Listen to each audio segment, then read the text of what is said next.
18절 제가 읽겠습니다. 아브라함이 거기서 네게브 땅으로 옮겨가 가데스와 술 사이 그랄에 거루하며 그의 아내 사라를 자기 누이라 하였으므로 그랄 왕 아비멜렉이 사람을 보내어 사라를 데려갔더니 그 밤에 하나님이 아비멜렉에게 현몽하시고 그에게 이르시되 내가 데려간 이 여인으로 말미암아 네가 죽으리니 그는 남편이 있는 여자임이니라. 아비멜렉이 그 여인을 가까이 하지 아니하였으므로 그가 대답하되 주여 주께서 의로운 백성도 멸하시나이까. 그가 나에게 이는 내 누이라 하지 아니하였나이까. 그 여인도 그는 내 오라비라 하였사오니 나는 온전한 마음과 깨끗한 손으로 이렇게 하였나이다.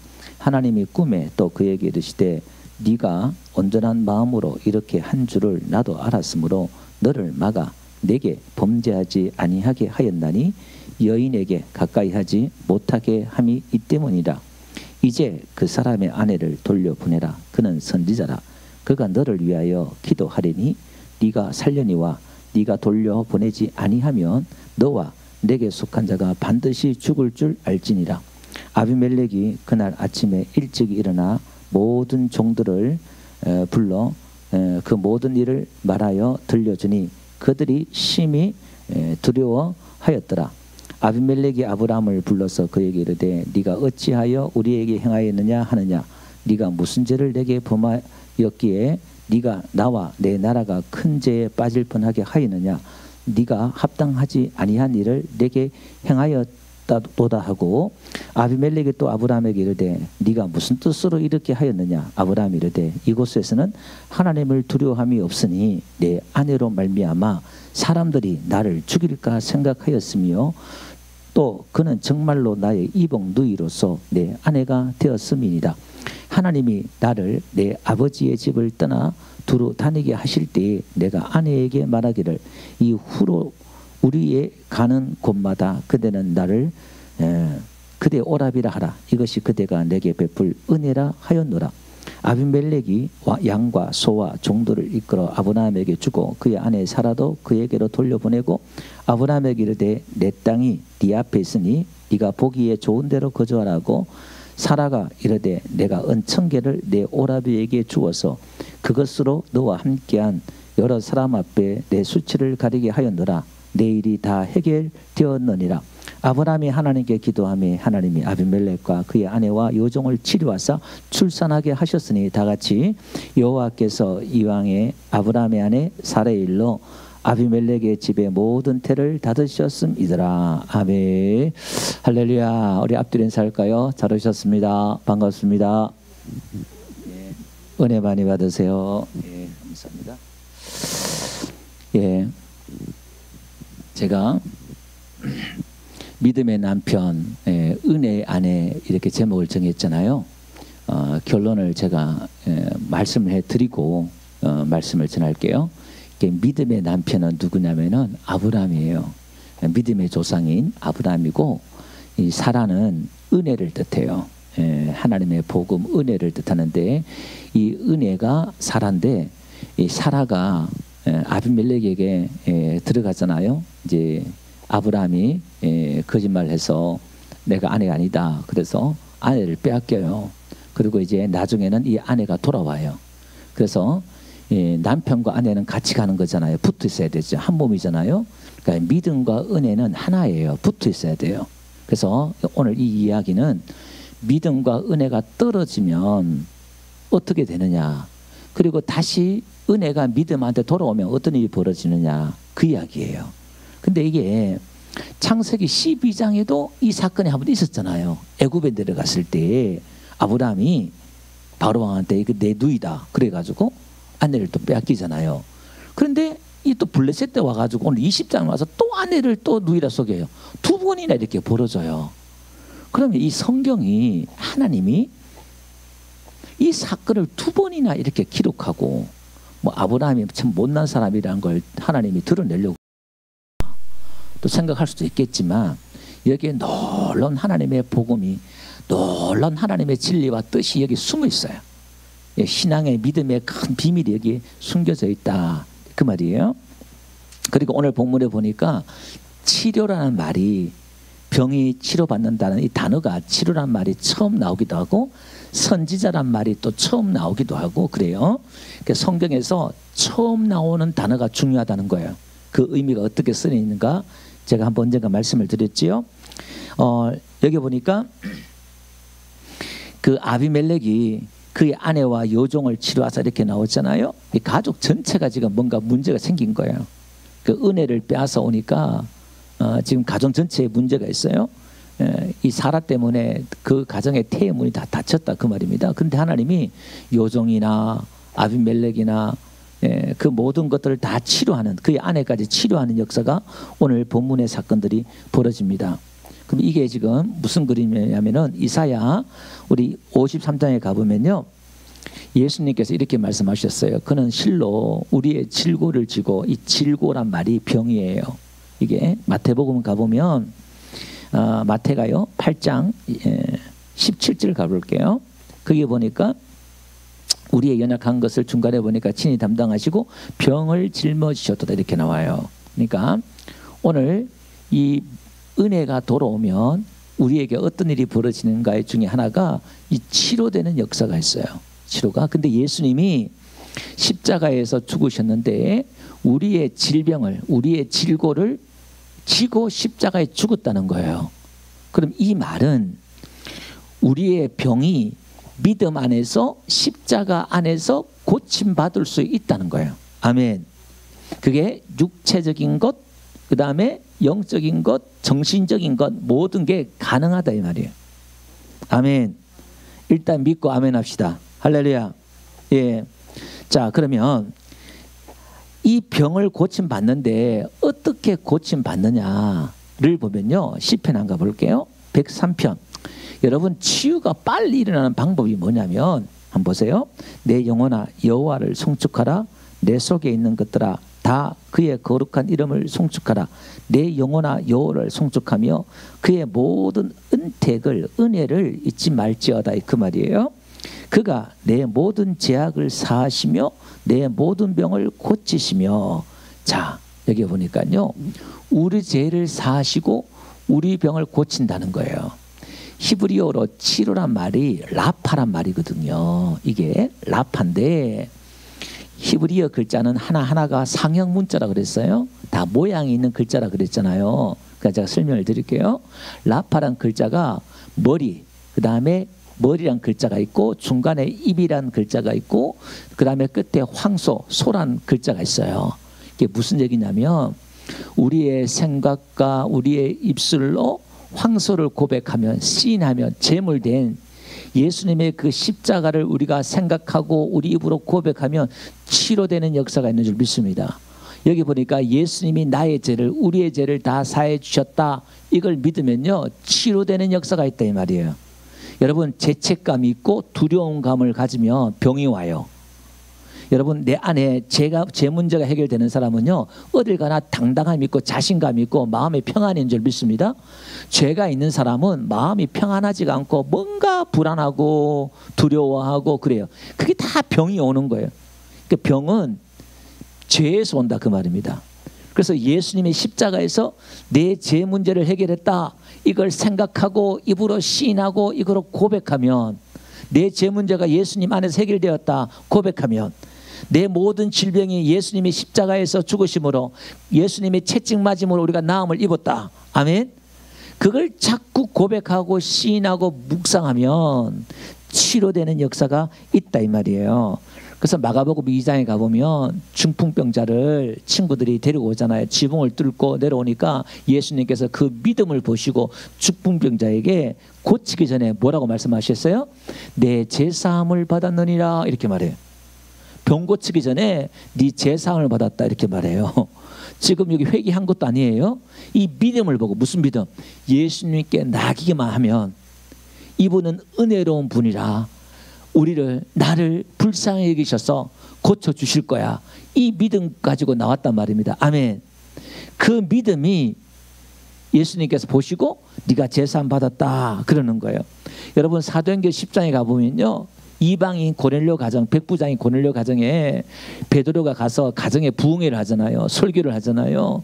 그러면서 설교를 쭉 하면서 선지자 구약 시대에 정언된 그 선지자들이 예언했던 게 바로 이거야. 예수님의 그 이름을 힘입어서 제사함을 받는다 하였다. 이럴 때 44절 보니까 그 말을 할 때, 베드로가 이 말을 할 때 성령이 모든 사람에게 내려온다 이 말이에요. 여러분, 거룩한 성령은 죄 문제가 해결된 사람에게 성령이 임한 줄 믿습니다. 내가 제사함 받았다, 예수님 믿으면 내 모든 죄가 사함 받는다, 이걸 믿을 때 성령님이 내 안에 충만히 거한다 이 말이에요. 아멘. 그래서 여러분, 구약을 여러 가지 구약의 사건들이 나오잖아요. 그 사건들은 하나의 상징적인 것들을 의미해요. 그러니까 1차적인 의미가 있고 2차적으로 3차적으로 하나님께서 그 메시지를 그 사건 속에, 이스라엘 역사들 사건 속에 숨겨뒀단 말이에요. 깊은. 그러니까 보약을 우리가 오래 다리면 보약이 이렇게 나오듯이 하나님의 말씀은요, 믿음의 수준에 따라서, 그 깊이에 따라서 하나님의 그 오묘한 진리가 캐도 끝이 없는 줄 믿습니다. 그래서 광야에서 반석은 누굴 뜻해요? 반석을 치니까 생수가 나왔잖아요. 신약에 들어오니까 그 반석은 예수님이야, 또 그렇게 말을 해요. 광야에서 내린 만나는 또 누구예요? 내가 하늘에서 내려온 떡이다, 예수님 또 그렇게 말씀해요. 홍해를 걷는 사건들은 고린도서 보니까 우리가 다 세례받은 거야, 또 이렇게 표현을 하고 있어요. 이렇게 구약은 사건들이 있지만 하나의 그런 상징적인 비유로 말씀하고 있다 이 말이에요. 그러면 오늘 아브라함을 하나님이 등장시키셔서 하나님의 그 역사, 이스라엘 민족을 이끌어 나가시는데, 이 아브라함을 통해서 하나님은 무엇을 우리에게 비유로 상징적으로 가르쳐 주려 그러냐면 믿음에 대해서 가르쳐 주는 거예요. 왜냐하면 아브라함은 우상을 섬기는 가정에서 나왔잖아요. 이방인에서. 그러니까 아브라함에게는 아무 조건이 없는 거예요. 아무리 조건이 없는 그 사람을 불러서 하나님이 세웠다 이 말이에요. 그러면 아브라함의 믿음이 아니라 그것은 누구의 믿음? 우리가 지난주에 설교 들었던 것처럼 예수님의 믿음, 하나님의 믿음이다 이 말이에요. 그래서 아브라함의 믿음은 믿음의 조상이라고 했을 때 아브라함은 믿음이 하나도 없는 거예요. 하나님이 그를 부르셔서 그에게 믿음을 주셔서 그를 인도하셔서 아브라함을 아브라함으로 만들어준 줄로 믿습니다. 아멘. 그래서 로마서 4장 한번 가볼게요. 4장 1절에 가보니까 그런즉 육신으로 우리 조상인 아브라함이 무엇을 얻었다 하리요? 만일 아브라함이 행위로서 어렵다 하심을 받았으면 자랑할 것이 있으려니와 하나님 앞에서 없느니라. 성경이 무엇을 말하느냐? 아브라함이 하나님을 믿음에 그것이 그에게로 의로 여겨진 바 되었느니라. 일하는 자에게는 그 삭시 은혜로 여겨지지 아니하고 보수로 여겨지거니와. 그러니까 하나님을 믿으니까 하나님 이렇게 말하는 거예요. 너는 의롭다, 이렇게 말한 거예요. 어떤 행위가 아니라 하나님을 믿으니까 너는 의롭다, 그렇게 불러줬다 이 말이에요. 예. 그럼 사라는 뭘 뜻하나? 그래서 이게 아브라함의 믿음의 남편, 믿음의 조상이 되는 거예요. 갈라디아 4장 한번 가볼게요. 내게 말하라. 율법 아래 있고자 하는 자들아, 율법을 듣지 못하느냐? 기록된 바 아브라함이 두 아들이 있으니 하나는 여종에게서 하나는 자유 있는 여자에게서 낳았다 하였으며 여종에게는 육체를 따라 낳고 자유 있는 여자에게는 약속으로 말미암으니라. 그러니까 믿음의 남편에게는 두 아내가 있어요. 그죠? 두 아내가 있는데 진짜 아내, 자유한 사라의 아내가 있고 그 다음에 종의 아내가 있다 이 말. 두 아내가 있다 이 말입니다. 이것은 우리의 두 가지 언약이다 이 말입니다. 그래서 사라는 은혜를 뜻해요. 은혜. 그 다음에 하갈은 우리가 아는 대로 율법을 뜻하잖아요. 이 신앙에 여러분 안에 율법의 아내가 있고 은혜의 아내가 있어. 믿음에는. 그러니까 그 믿음은 누구와 가야 돼요? 은혜하고 같이 가야 돼요. 율법하고 같이 가는 게 아니라 그 이야기를 지금 성경은 하는 거다 그 말입니다. 그래서 20장에 가볼게요. 여기 가보면 이제 치유 역사가 일어나는데 1절 2절 가보니까 이 사라를 아브라함의 믿음이 뭐라고 속인다 그랬어요? 누이다, 거짓말을 해요. 자기 아내다 이렇게 시인해야 되는데 이걸 속여요. 누이다, 그렇게 속인다 그 말입니다. 자, 우리가 복음을 믿으면서 우리가 믿음을 가지면서 이 은혜를 제대로 이해하지 못할 때가 있어요. 이걸 아내로 이해를 해야 되는데 누이로 이해를 해요. 누이도 혈연이고 뭐 가족이고 그렇죠. 율법도 우리 하나님 말씀이고 우리 가족이고 그러잖아요. 그때 차이가 있어요. 차이가. 이게. 그래서 아내와의 그 친밀함과 누이와의 친밀함은 달라요. 차이가 있다 이 말이죠. 그러면 우리가 은혜를 구원받고 은혜를 알지만 이 은혜를 누이로 혈연관계, 누이처럼 혈연관계를 맺고 사는 사람이 있고 우리가 이 은혜를 아내로 여기고 사는 사람이 있어요. 그러니까 이 신앙의 색깔이 신앙의 종류가 달라요. 오늘 저와 여러분들에게 이 치유라든지 이 역사가 하나님의 역사가 안 나타나는 이유가 여기 있는 거예요. 한번 봅시다. 그래서 하나님은 이 은혜가 누이가 아니라 아내이기를 원하신 줄 믿습니다. 우리가 모든 교단을 초월해 가지고요. 어느 종교든 어느 뭐 장로교든 감리교든 순복음이든 침례교든 뭐 어느 성결교든 어느 교단이든 간에 믿음이 중요하잖아요. 그죠? 다 믿음이 중요하다 그래요. 그런데 이 믿음이 중요하다 그러는데 그러면서도 은혜도 중요하다라고 하지만 근데 이 은혜를 조금 두려워하고 조심스러워해요. 은혜는 좋은 건데 이 은혜가 조금 위험하다 그렇게 말을 해요. 왜 그러냐면 성경에 보니까요. 이 은혜가 얼마나 큰지 한번 보세요. 포도원 품꾼의 비유처럼 아니 아침에 일찍 6시, 9시, 12시, 3시에 들어온 사람하고 5시에 와가지고 1시간밖에 일하지 않은 사람과 같이 품삯을 준다거나 여러분 탕자의 비유에서도 실컷 재상 탕진하고 들어왔는데 오히려 그 아들을 위해서 여러분 잔치를 벌려주고 송아지를 잡아주고 막 그런 일이 벌어지잖아요. 그러면 이 은혜가 모든 체계를 무너뜨리는 것 같고 질서를 무너뜨리는 것 같고 뒤죽박죽 만들어버리는 것 같고 도대체 뭐야 그러면 은혜면 다야? 이렇게 막 오해를 한다 이 말이에요.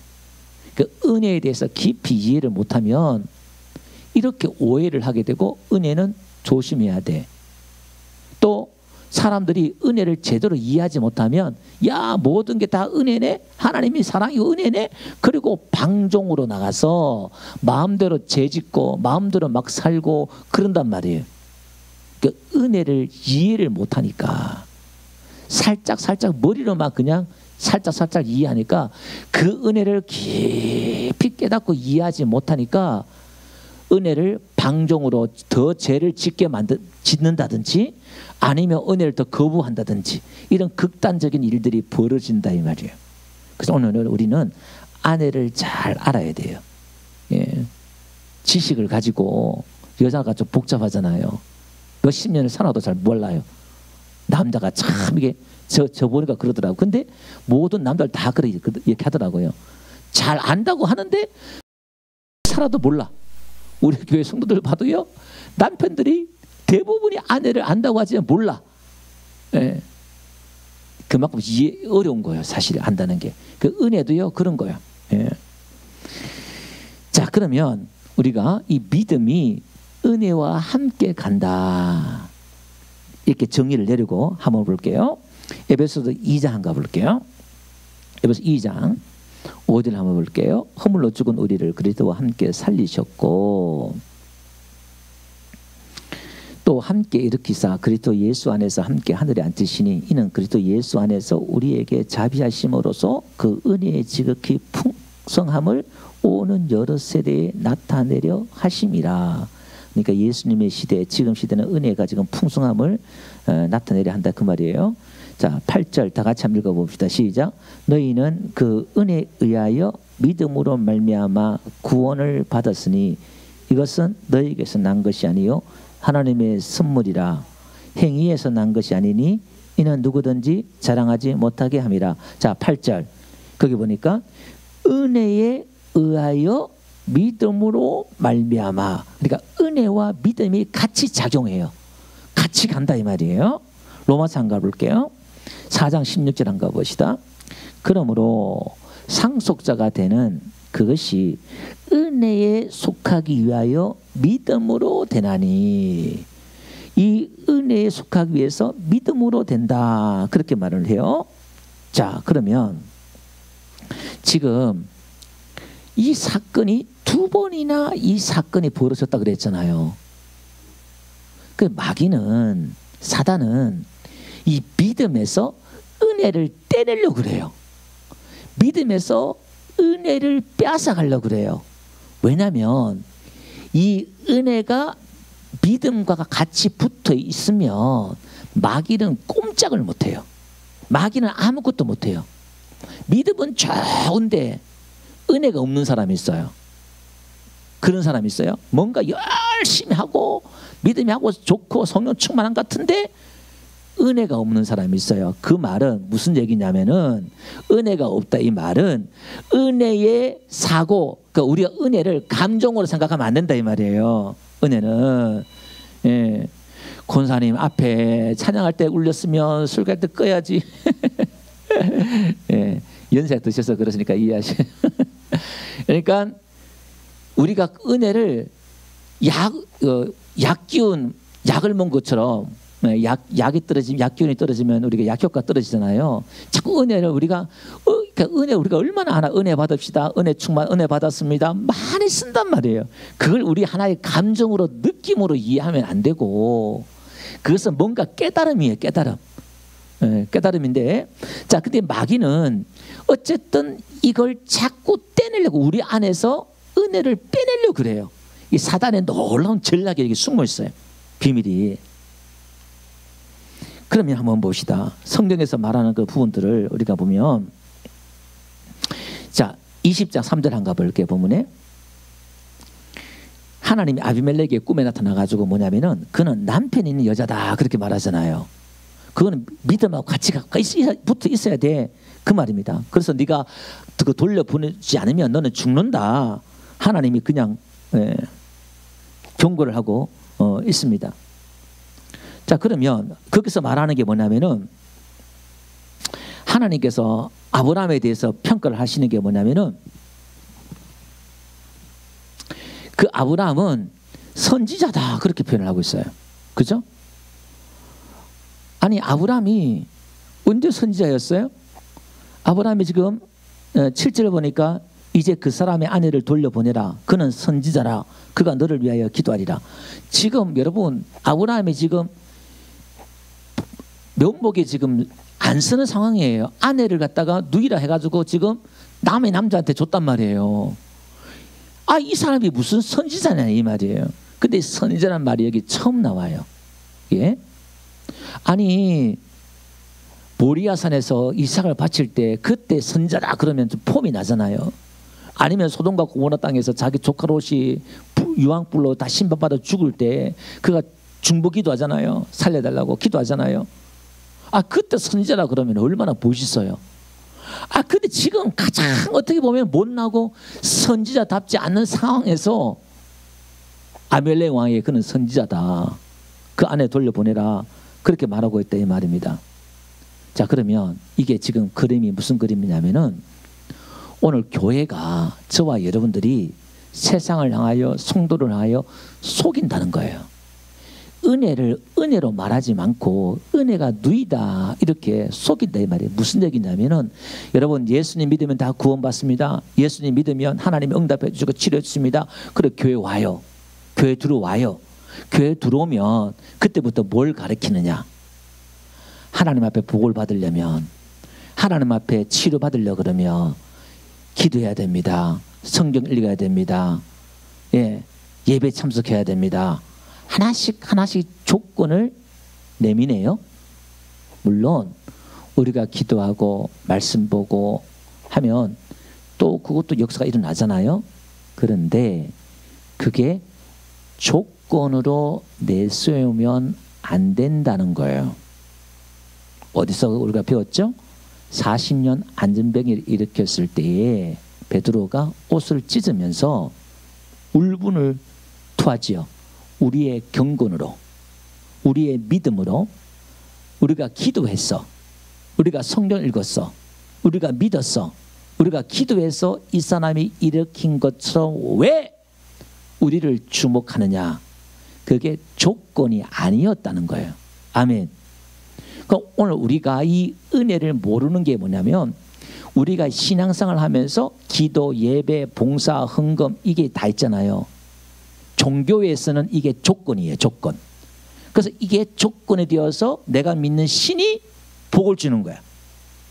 내가 얼마나 이 조건을 많이 갖추고 잘 갖추느냐에 따라서 그 신이 복을 더 많이 주고 안 주고 결정 짓는 거예요. 이게 우리가 구약을 잘못 읽으면 내 계명을 지켜라. 그러면 네가 하나님 복을 주고 이렇게 한다 나오잖아요. 말씀 주잖아요. 그 말씀을 그렇게 오해를 해버려요. 은혜는 없고 그걸 조건으로 받아들인다 이 말이에요. 그 다음부터는 어떻게 될까요? 얼마나 조건을 잘 지키냐 그 싸움이에요 이제. 그래 그 사람은 조건을 많이 갖추고 잘 지키면 지킬수록 어떻게 될까요? 자기가 올라가요 자기가. 근데 이게 지금 은혜를 모르는 거예요. 이 말을 머리는 이해되지만 그러니까 우리가 은혜를 이해를 못한다는 거예요 지금. 은혜 안에 들어가면 아니 그게 어떻게 조건이 안 될 수 있냐 이 말이에요. 그래 목사님 그럼 기도하지 말고 뭐 헌금도 할 필요도 없고 봉사할 필요도 없네요. 뭐 하나하나 똑같은데, 그게 바로 은혜를 모른다는 거예요. 그렇게 말하는 사람이 율법주의 사고책에 있는 사람이에요. 아무리 은혜를 얘기해도 못 알아듣는 거예요. 못 알아듣는 거예요. 근데 이걸 여러분들이 머리로 자꾸 이해하려 하지 말고 여러분의 스스로 답을 내려고 하지 말고 그냥 들어두세요. 이걸 그 차이가 있다는 거예요. 은혜가. 그러니까 조건이 교회 안에서 우리가 받는 모든 것들은 하나님의 은혜로 받는 것이지 조건으로 받는 게 아니다는 거예요. 아멘. 그게 십자가의 복음이라는 거예요. 이거는 내가 얼만큼 이 은혜를 깨닫느냐에 따라서 사람 따라 다를 수밖에 없어요. 제가 이렇게 설교를 하지만 뭐 또 돌아서면 또 그냥 여러분들 제자리인 거 제가 알아요. 그러니까 또 들어두세요 그냥. 그러면서 한 걸음 한 걸음 잘하는 거니까 이렇게 말해도 여러분 돌아서면 다음 주 되면 또 조건을 내민다는 걸 또 그 조건을 갖추려고 노력하는 거 제가 알아요. 사람은 그럴 수밖에. 그게 뭐 설교 한 번 듣는다고 되는 게 아닌 거 알아요. 그렇지만 이걸 또 듣고 자꾸 들어야 돼. 이게 왜 은혜인지, 은혜가 뭔지. 예. 그래서 우리는 속인다니까요. 누이라고 조건을 자꾸 갖추고 그런다 이 말입니다. 그러면서 아브라함이 기도할 테니까 네가 나음을 입을 거야. 그렇게 말을 한다 이 말입니다. 그러면 지금 아브라함의 중보 기도에서 우리가 치료받잖아요. 그러면 아브라함이 뭘 조건을 갖췄어요? 거짓말 했는데 무슨 조건을 갖췄어요? 근데 아브라함이 기도하니까 치료가 일어나네요. 이런 거예요. 여러분 마귀가 우리가 병을 고치고 치료할 때에 사단의 전략이 마귀가 네가 치료받으려면 네가 복을 받으려 그러면 그래서 죄는 네가 짓지 말아야 되지, 네가 조건을 갖춰야 되지, 이렇게 속삭인다 이 말이에요. 또 교회 들어온 사람들에게 우리가 또 그렇게 조건을 자꾸 갖추라고 또 가르치고 그런단 말이에요. 그러니까 여러분들이 잘 이게 쉽지 않은 게 뭐냐면은 교회에서는 권사님, 장로님, 집사님 되면은 직분자는 이렇게 해야 됩니다. 어느 정도 규칙이 있고 자격이 있고 그러잖아요. 그죠? 물론 성경에서도 집사의 직분을 세울 때는 시험을 해보고 세워라 그렇게 말씀하고 있다 이 말이에요. 근데 그런 조건들이 있지만 그게 자격이 될 수 없다 이 말이에요. 그 차이가 좀 쉽지 않지만, 그러니까 20장 9절 보니까 아비멜렉이 뭐라고 하냐면 네가 어찌하여 이렇게 했느냐 그렇게 말해요. 그러니까 오히려 믿음을 책망하고 믿음의 남편을 책망하고 야단친다 이 말이에요. 그러니까 오늘 우리는 이 복음을, 은혜를 제대로 우리가 가르쳐 주지 않으면 교회가 욕을 얻어먹어요. 사람들이 욕을 한다니까요. 이게 니나 똑바로 하지 너도 못하면서 왜 그러냐. 그러니까 아브라함이 뭐라고 말합니까?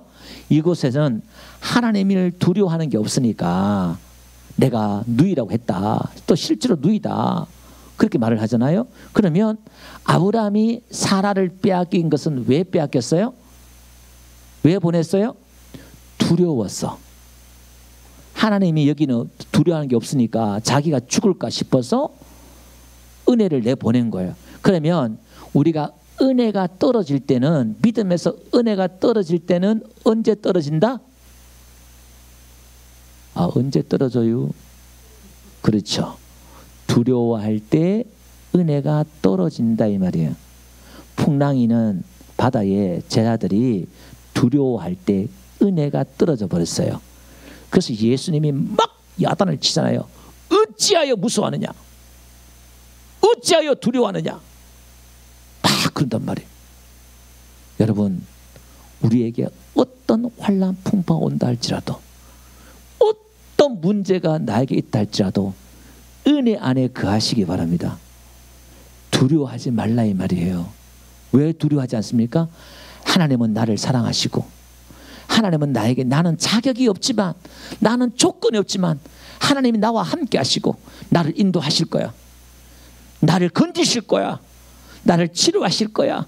그리 아니하실지라도 불 가운데 사자굴에 들어가도 하나님의 은혜 안에 머물렀다 이 말이에요. 하나님을 붙잡았다 이 말이에요. 십자가를 붙잡았다 이 말이에요. 아멘. 그걸 끝까지 믿는 거예요. 그래서 그 끝까지 가는 사람이, 은혜 안에 있는 사람이 끝까지 가더라 이 말이에요. 그 은혜를 모르는 사람은 보내버려요. 믿음이 은혜를 보내버려요. 떨어져 버려요 이게. 그래서 여러분, 우리가 법궤를 보면 법궤 뚜껑이 뭐라 그랬어요? 쉬은 자, 은혜의 자리. 이 법궤가, 지성소에 있는 법궤가, 그죠? 그 뚜껑에 하나님이 임재하셨잖아요. 그게 쉬은 자, 하나님이 그 뚜껑에 임했다 이 말이에요. 근데 그 뚜껑에서 떨어지면 어디라 그랬어요? 밑에 십계명 돌비, 인간의 제약이 상징하는 그 법궤로 은에서 떨어지면 거기 가는 거예요. 그 뚜껑을 열면 다 죽는 거예요. 법궤 뚜껑을. 그게 은에서 떨어졌다 그 말이에요. 그걸.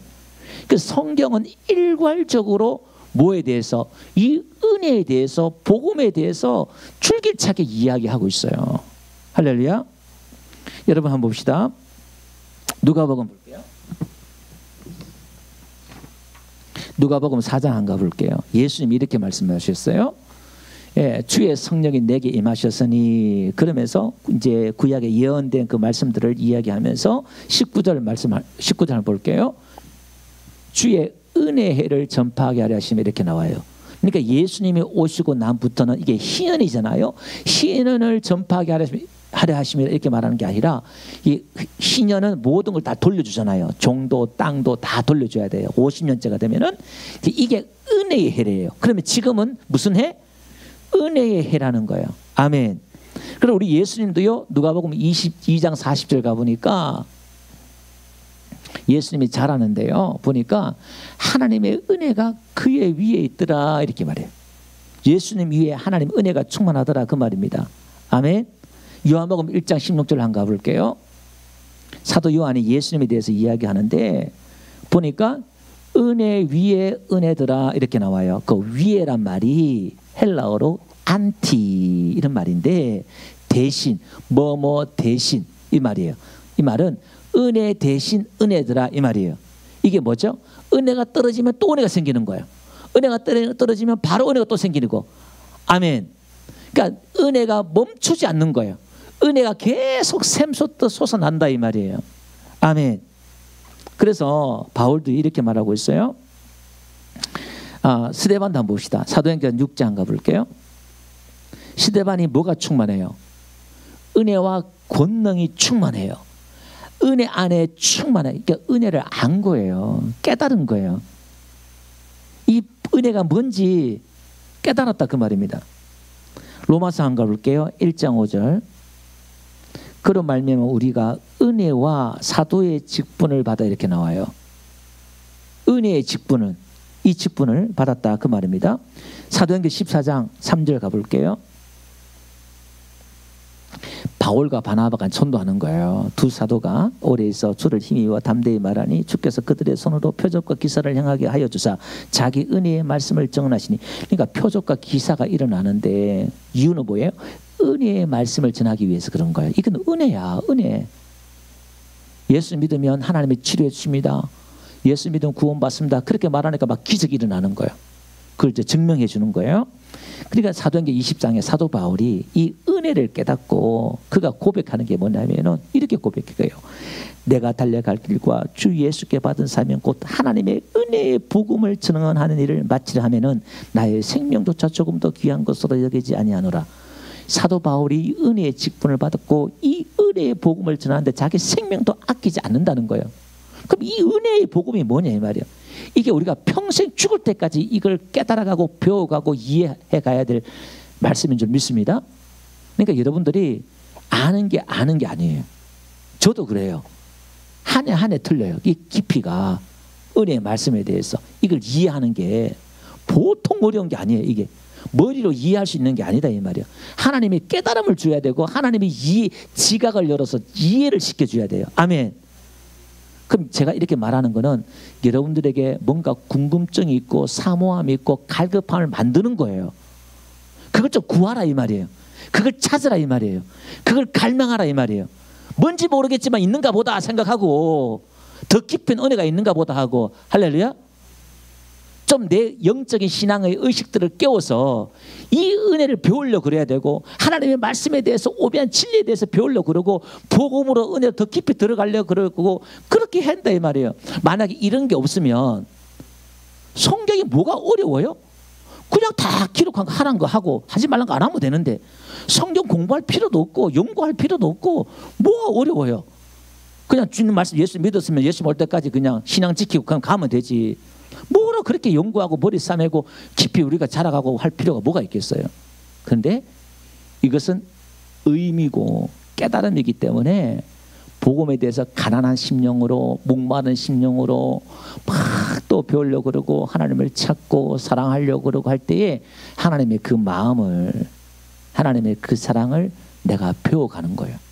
그러면 하나님의 그 은혜라는 게 이제 하나님의 마음, 하나님의 사랑 이렇게 또 이해하셔도 돼요. 하나님의 그 마음과 사랑을 깊이 이렇게 이해하면요, 이제 그게 수준이 달라지고 신앙의 관점이 달라지고 보는 게 달라지고 내 삶의 폭이 달라지더라 그 말입니다. 아멘. 자, 로마서 한 거 볼게요. 3장 한 거 볼게요.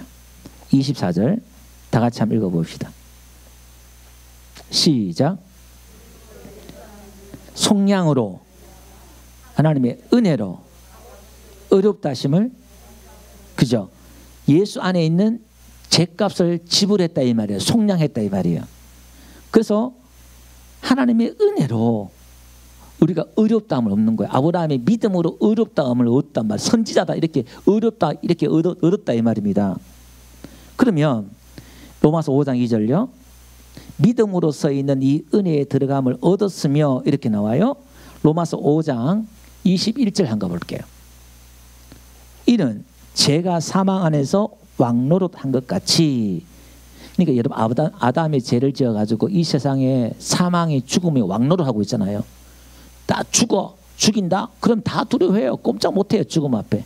그런데 은혜도 또한 의로 말미암아 무슨 노릇? 그러면 오늘 우리는 우리 안에 누가 왕노릇 해야 돼요? 누가 왕노릇 해야 돼요? 있는 대로 말해봐요. 누가 왕노릇 해야 돼요? 은혜로 말미암아 누가 왕노릇 해야 돼요? 은혜도 의로 말미암아. 이 말은 이런 거예요. 그러니까 내가 의인이다 이걸 믿잖아요.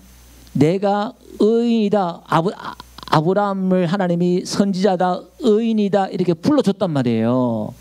가장 못났을 때 하나님이 그렇게 불러줬단 말이에요. 그걸 믿잖아요 우리는. 그럼 나도 마찬가지예요. 나도 가장 못나고 찌질 못난데 하나님이 우리가 예수님 믿으면 우리가 의인이래요. 아멘. 아멘. 그러니까 이 의가 있고 그 다음에 또 행위의 의가 있긴 있어요. 근데 제가 말하는 것은 이게 우리가 하나님의 의를 말하는 거예요. 복음에는 하나님의 의가 드러났다 그랬잖아요. 근데 이 의가 왕노릇 해야 한다 이 말이에요. 사망의 왕노릇 한 것처럼. 그러니까 여러분들이 의란 말은 죄와 상관이 없는 거예요. 여러분이 정결하고 죄인이 아니다 이 말이에요. 아멘. 내 안에 지금 죄가 충만한데 내가 어떻게 죄인이 아닙니까 목사님. 근데 그게 신비라니까요. 그게 이게 비밀이라니까요. 이게 은혜라니까요. 그걸 덮어준다니까요. 이걸 덮어주고 의인이라 불러준다 이 말이에요. 아멘. 그러면 내 안에 뭐가 있냐? 은혜가 충만해요. 은혜가 온다 이 말이에요. 그러면 내가 의인이 아니고 내가 죄인이고 맨날 내 죄만 보잖아요. 그러면 은혜는 떨어지고 뭐가 생기냐면 죄책감이 생기고 두려움이 생기고 하나님 앞에 고개를 못 들고 그러는 거예요. 하나님 앞에 못 나가요. 근데 하나님이 나를 이쁘게 봐주시고 그럼에도 내가 이렇게 아내를 속이고 거짓말했는데 선지를 여긴단 말이야. 이렇게 하나님의 좋으신 분이야? 은혜로운 분이야? 이게 이제 좋은 분이네. 이렇게 믿으면 내 안에 자신감이 생기고 하나님 앞에 나간다 이 말이에요. 그러면 놀라운 일이 벌어져요. 치유가 일어나는데 자 보세요. 그러면 이제 결론적으로 아내가 돌아오면 은혜가 돌아오면 어떤 일이 벌어지느냐. 물질이 따라오네요. 여러분 은혜 받으면 복이 따라와요. 웃으면 복이 와요. 그게 아니라 은혜가 오면 복이 따라와요. 한번 볼게요. 20장 14절 한번 봅시다. 아비멜렉이 양과 소와 종들을 이끌어 아브라함에게 주고 이렇게 나와요. 사라를 돌려보는데 물질이 먼저 와요. 여러분 애굽 땅에서도 창세기 12장에서도 바로 왕한테 아내를 보냈지만 빼앗겼지만 거기서 아브라함이 뭐가 돼요? 거부가 되어서 와요. 은혜를 빼앗겼다가 은혜를 찾으니까 은혜가 돌아오니까 거부가 되네요. 기가 솔깃하지요. 자, 15절 한번 봅시다. 그 다음에 네가 보기에 좋은 대로 거주하라 이렇게 나와요. 은혜가 들어오니까 집이 생기네요. 우리 김유아지처럼 은혜가 들어오니까 집이 생겨요. 땅이 생겨요. 은혜 받으니까 할렐루야. 그러니까 은혜 받으시다 은혜 받으라 이 말이 그런 거야. 아, 이 십자가 이 복음을 믿으면 일인이 벌어지네요.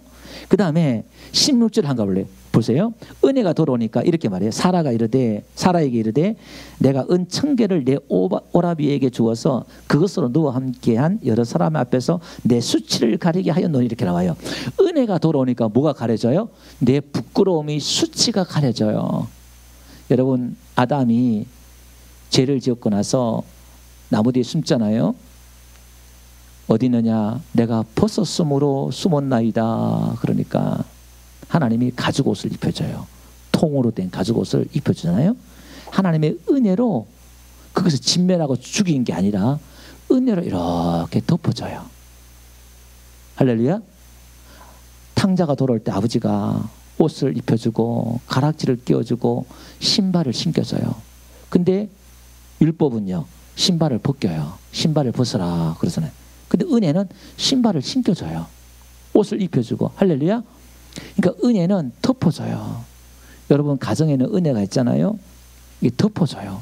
여러분 교회도요 자꾸 조건 따지고 잘했니 못했니 이런 선하게 눈이 밝아가지고요 이런 눈이 밝으면 교회는 계속 분란이 일어나요.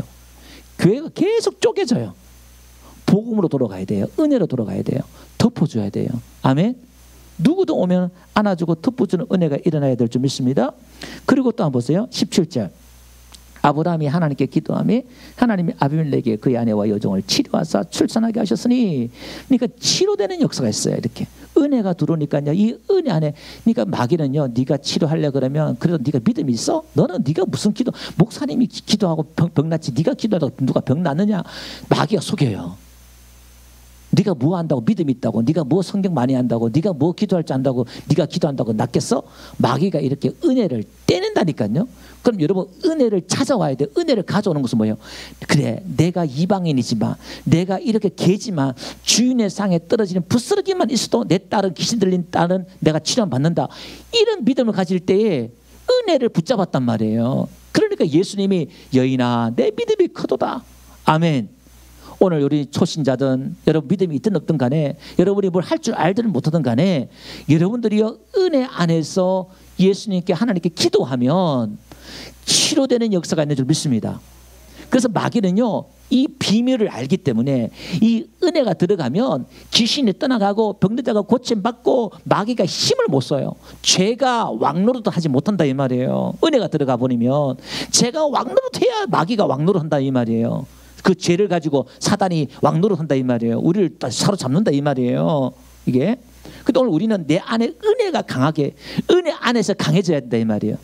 은혜 안에 거할 때 마귀가 떠나가고 죄가 떠나가고, 할렐루야, 죄도 안 짓겠는다 이 말이에요. 죄도. 남녀나 부모나 사람이 진짜 사랑하면 그 사랑하는 사람한테 죄를 짓겠어요? 안 짓지.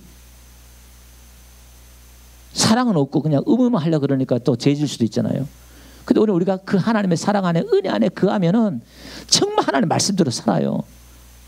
그 여러분들, 저와 여러분들이 이렇게 넘어지고 죄 짓고 하는 봤을 때는 아직 우리도 은혜가 모른다는 걸, 하나님의 말씀도 살지 못한, 아직까지 우리가 은혜를, 하나님의 그 사랑을, 은혜를 잘 이해를 못한다는 거예요. 그러니까 지금 우리가 똑바로 말씀대로 못 사는 거거든요. 그래서 우리는 어떻게 해요? 또 은혜를 구해야 돼요. 은혜 위에 또 은혜를 구하고, 할렐루야. 근데 우리 자비로우신 하나님께서는요, 때를 따라 돕는 은혜를 주신대요. 은혜 보좌 앞에 나오기만 하면, 그 하나님 앞에 나오기만 하면 저와 여러분들에게 은혜를 주실 줄로 믿습니다. 그리고요, 우리가 기도하면, 여러분들이 기도하면 치유되는 역사가 있어요. 할렐루야. 요압이 보니까요, 요압이 기도하니까, 요압이 친구를 위해서 중보 기도하잖아요. 요압께서 한번 볼게요. 그거 보면 그냥 제가 말씀드릴게요. 요압이 중보 기도하고 나니까 요압에게 먼저 생기는 일이 뭐냐면은 재산이 2배나 늘어나요. 잃었던 걸 다 찾게 해줘요. 그 친구들도 문제 해결을 받고. 그러니까 오늘 저와 여러분들이 이 은혜 안에서 우리가 뭘 해야 되느냐? 기도해야 돼요. 아프신 분들 위해서 기도하고, 이 은혜 안에서 찬양하고, 여러분 자녀들이 기뻐 뛰고 막 웃고 다니고 기뻐 뛰고, 이런 걸 여러분 원하잖아요. 부모는. 오늘 하나님께서는 저와 여러분들 웃기를 원하시고 기뻐하기를 원하시고, 그래서 성경은요, 항상 기뻐하라, 항상 범사에 감사하라, 너희를 향하신 하나님의 뜻이다 그러잖아요. 그러니까 하나님의 뜻이고 하나님의 마음이라는 거예요. 부모의 마음이라는 거예요. 어디서? 은혜 안에서. 저와 여러분들이 어떠한 실패 속에서도, 어떠한 넘어짐 속에서도 다시 일어나면 돼요. 넘어졌어요? 죄를 지었어요? 회개하고 일어서면 돼요. 아멘. 하나님 오늘도 불쌍히 여겨주세요 하고 토들 털고 일어서면 돼요. 아멘. 거기에 주저앉아가지고 그래 나는 못난 놈이야, 나는 안 될 놈이야, 나는 죄인이야, 그래 주저앉아있지 말고 또 일어서세요. 내가 이렇게 못났지만, 오늘 우리 준비 찬양할 때도 마찬가지지만, 그죠? 내가 이렇게 못났지만 반드시 마지막에는 나를 하나님이 이끄셔서 하나님의 아들답게 하나님 만드시고 은혜 주시고 믿음 주셔서 아브라함을 인도하셔서 아브라함을 맞게 만들어줬던 것처럼 나도 그렇게 만들어 주실 거야. 아멘. 그 내 힘으로 어떻게 그걸 다 지키고 끝까지 가겠어요? 난 자신 없어요.